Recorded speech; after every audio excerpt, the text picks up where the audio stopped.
মানুষকে হত্যার ঘোষণা দিয়েছে, আজকে সেখানে জনসাধারণ এসেছে, এটা অনেক আনন্দের বিষয়। আজ সেই গণভবনে হত্যার যেই রায়গুলো দিয়েছে এখান থেকে আজকে আমাদের সেই ফল পেয়েছি। আমরা আর কোনোদিন চাই না এই দেশে হত্যা, অরাজকতা, বিশৃঙ্খলা। আমরা চাই এই দেশ স্বাধীন হয়েছে, আজকের থেকে উন্মুক্ত সবাই ইনশাল্লাহ।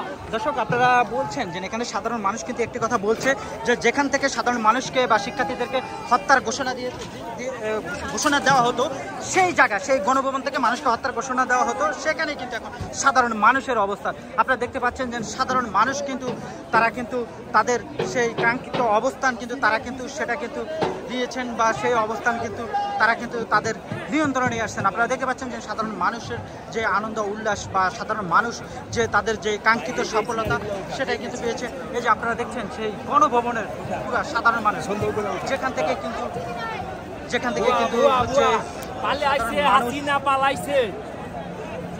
কেমন লাগছে এই গণভবনে ঢুকছেন? বিজয় উল্লাস 2024 সাল এই জনগণ এবং ছাত্ররা দেশ স্বাধীন করেছে।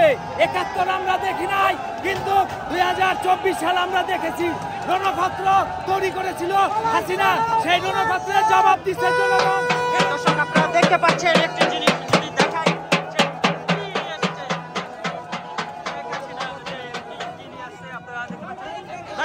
ভাই এটা কি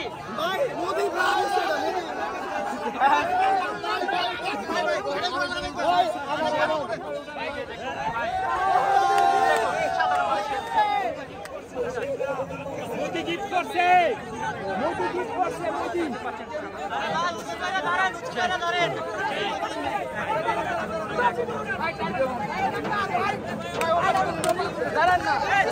ছবি তুলেন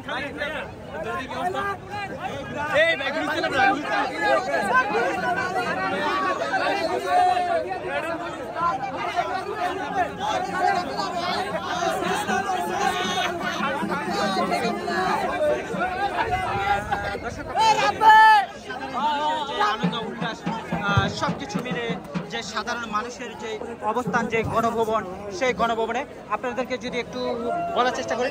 আচ্ছা, যেখান থেকে এতদিন মানুষ হত্যা বা সাধারণ মানুষকে হত্যার ঘোষণা দেওয়া হতো, সেখানে এখন সাধারণ মানুষ তো আপনার দেখিনি, আমরা বিজয় দেখিনি, কিন্তু আমরা এই সরকারের পতন দেখলাম। আমরা নতুন ভাবে মনে হচ্ছে আমরা আবার মুক্তি ফিরে পেলাম। আমরা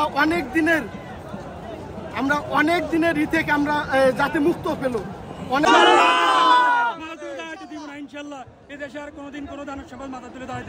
আচ্ছা, যে ব্লেম দিয়ে এতদিন ধরে মানুষকে নির্যাতন করেছে, তাদেরকে নিষিদ্ধ করছে, ঠিক আছে, তাদের সম্পর্কে একটু বলেন। আপনি ভাই কত পার্সেন্টকে রাজাকার বানাবেন? ওই হিসাব করতে গেলে তো বাংলাদেশে 95% রাজাকার। কত পার্সেন্টকে রাজাকার বানাবেন? ইনশাআল্লাহ তাদের অবস্থা কি হবে? এই জালিম সরকারের যাদেরকে নিষিদ্ধ করলো তাদের অবস্থা কি হবে? তাদেরকে নিষিদ্ধ করছে, আমরা তো নিষিদ্ধ করি না, জনগণের পাশে ছিল, আমরা তাদেরকে দেশ প্রেমিক হিসেবে তারা নিষিদ্ধ করেছে। তারা তো, আমরা নিষিদ্ধ করি না, জনগণ তো নিষিদ্ধ করে নাই, করছে স্বৈরাচার সরকার নিষিদ্ধ করা হয়েছে। আমরা কি চাই? আমরা আওয়ামী লীগ ছাত্রলীগের নিষিদ্ধ করে সুন্দর একটা সরকার বাংলাদেশে, যে জনগণের কথা শুনবে, যেখানে দুর্নীতি থাকবে না, কোনো কিছু ইনশাআল্লাহ নিষিদ্ধ হবে। আমরা কিছু চাই না। এটা জনগণের চাওয়া।